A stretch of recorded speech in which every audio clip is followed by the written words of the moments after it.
My name is Amy Li Jieyu. My student number is SO441001. I'm a junior at NCUE. The name of the speaker is Siddhartha. The title of the speech is Science in Service to the Public Good.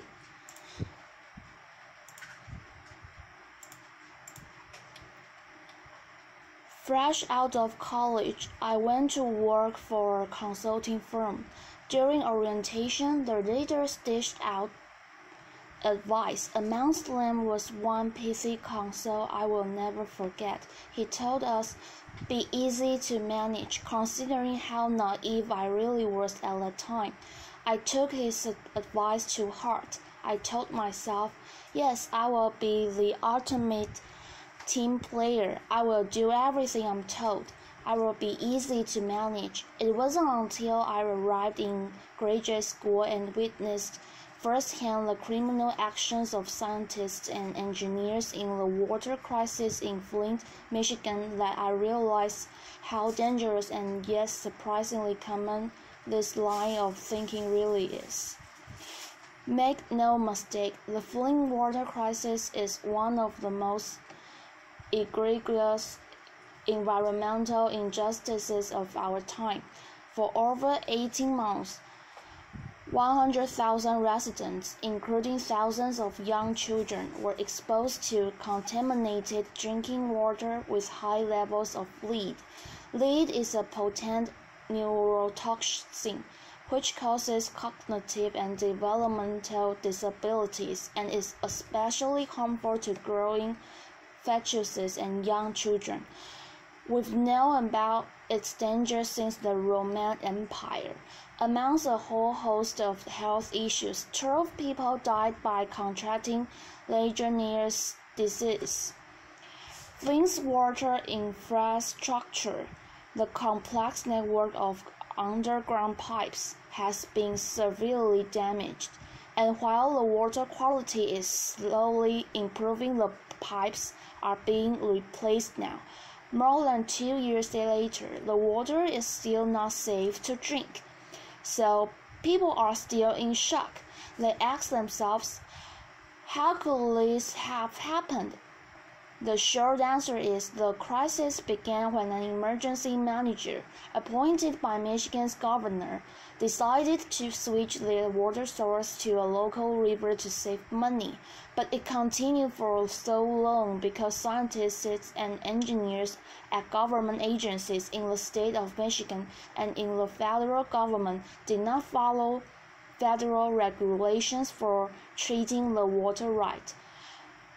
What was more, they actively cheated on the law and orchestrated cover-ups. They ridiculed residents asking for help while publicly insisting that the brown, smelly water coming out of the tap was safe to drink. The system at the local, state, and federal levels completely failed to protect our most vulnerable, and an entire population was left to fend for itself. Now, amidst this injustice, Flint residents were rallying together. Amongst them were some amazing women of Flint, mothers concerned about their kids, who came together forming many grassroots coalitions, and these groups started protesting and demanding change. The group also reached out to outside scientists for help, and a few responded. Amongst them was a guy named Miguel del Toro, a water expert at the US EPA, the Environmental Protection Agency, who actually wrote this scientific memo and sent it to the state of Michigan and the federal government to bring their attention to this problem. He was characterized as a rock employee and science. In collaboration with Flint residents, our research team here at Tech, of students and scientists led by Professor Mark Edwards, conducted citywide testing to prove that Flint's water was indeed contaminated. even toxic in some homes. We substantiated what Flint had been screaming for months and put it on the internet for the world to see. Now, when I was getting involved, when I said yes to this, I had no idea when I was getting into. But every second of this journey has been totally worth it. This was science in service to the public. This is what I came to graduate school for, and this is how I would rather spend my life. And so this coalition, this unlikely coalition of citizens, pastors, journalists, and scientists came together to uncover the truth using science, advocacy, and activism. A local pediatrician figured out that the instances of childhood lead poisoning had indeed doubled in Flint during the crisis, and the state of Michigan was first to acknowledge the problem and take steps to correct it. This group and many others got Flint's kid protected. A few months later, President Obama came in and declared a federal emergency, and now Flint is getting more than $600 million in health care, nutrition, education, and overhauling the water infrastructure. However, the arrogance and the callous disregard for public health shown by scientists and engineers, at least government agencies, is beyond belief. These unhealthy cultures that are festering in these groups, where the focus is on meeting regulations and checking boxes as opposed to protecting public health, is just appalling. Just consider this email that an EPA employee wrote. Where she goes, I'm not so sure Flint is a community we want to go out on a limb for. The dehumanization of an entire population could not be more obvious. Now contrast that to the first canon of engineering, which in my opinion should be the first law of humanity, to hold paramount the health, safety, and welfare of the public above all else. This is the Hippocratic oath we've rarely acknowledged, let alone embraced. And so when scientists and engineers, very much like medical doctors, screw up, people can get hurt, even die. If our professionals and even students fail to get that, society pays a huge price. Buried deep in history lies a character I deeply admire, an engineer named Peter Palczynski.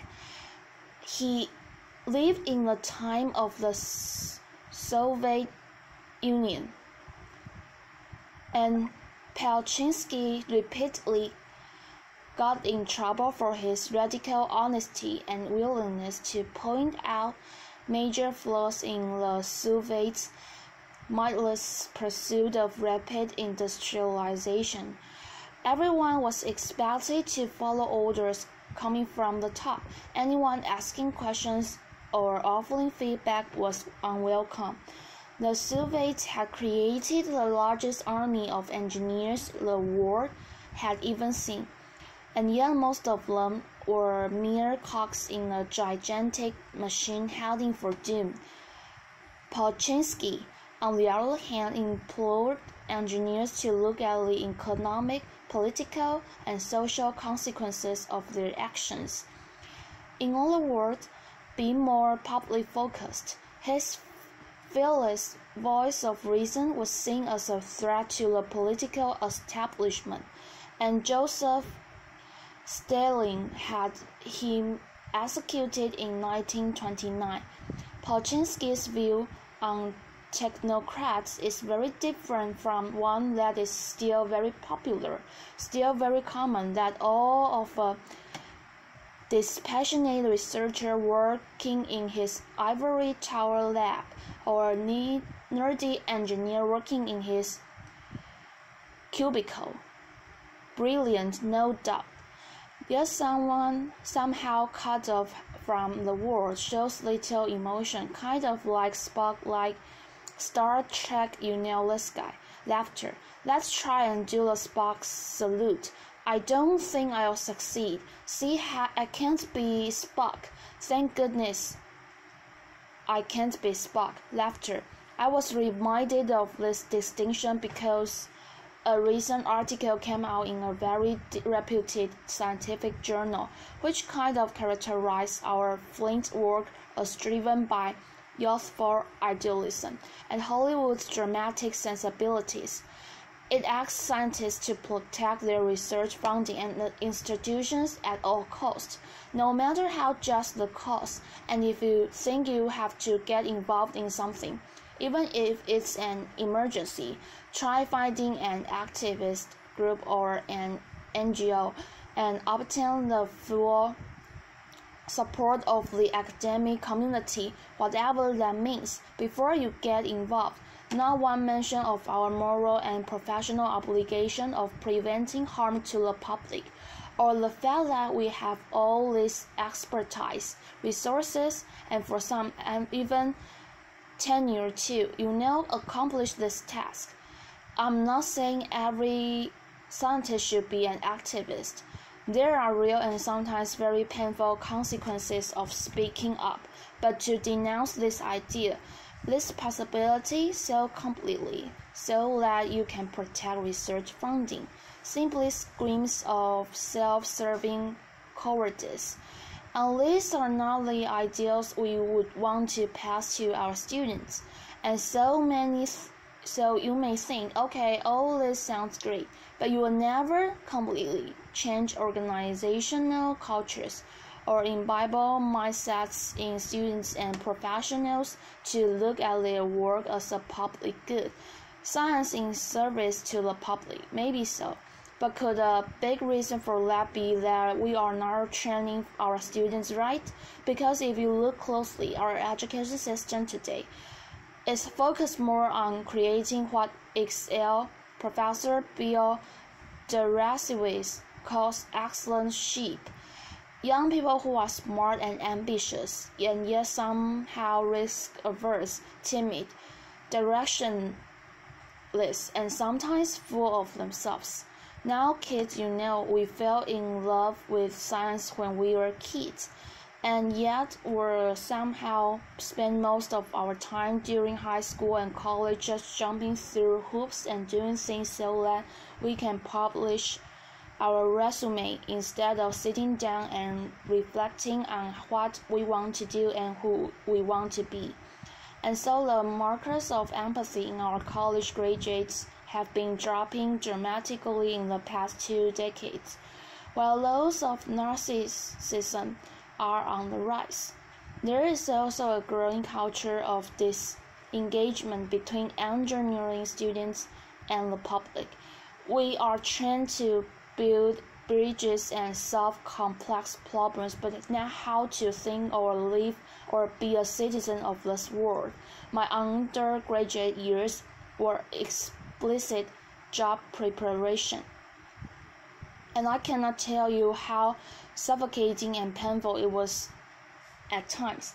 And so some people think the solution to great engineers, to great scientists, is more technical training. Maybe so, but where are the discussions on ethical decision making, or building character, or discerning right from wrong? Consider this project that I deeply love and admire. It's called Heroic Imagination Project, a brainchild of Dr. Phil Zimbardo, famous for the Stanford Prison Experiment. This program seeks to train school-going students around the world to look at themselves as heroes in waiting or heroes in training. So these young minds work overtime to develop skills and virtues so that when the opportunity comes, no matter what the opportunity be, to stand up and do the right thing. In other words, anyone can be a hero. Think about that idea for a second. Why don't we teach science and engineering like that, where heroism and public service are seen as key values, because indeed it's over-heroism that is not only the antidote to public indifference, but also to systemic evil like we saw in Flint. And so, dream with me what the 21st century scientist/engineer could look like. Individuals who are driven to master the sciences so that they can serve society and are also aware of the tremendous power their knowledge and decisions have. Folks who are developing their moral courage at all times and who realize that conflict and controversy are not necessarily bad things if our ultimate loyalty is to the public and the planet. These are the people who will stand up like we did in Flint, not to be saviors or heroes in the media, but altruists and fundamentally good actors that you and I can trust. Imagine fostering such a public-focused mindset in classes, on service trips, and during activities during college or even high school, so that these young minds will hold on to those ideals when they actually enter the new real world, whether that be consulting, academia, policy making, or even becoming the president of a country. Some of mankind's greatest challenges lie ahead of us. Contaminated drinking water is just one example. We could definitely use more. Nay, we desperately need more compassionate, abstemious, and public-focused scientists and engineers who will strive to do the right thing and not be easy to manage. Thank you. Applause.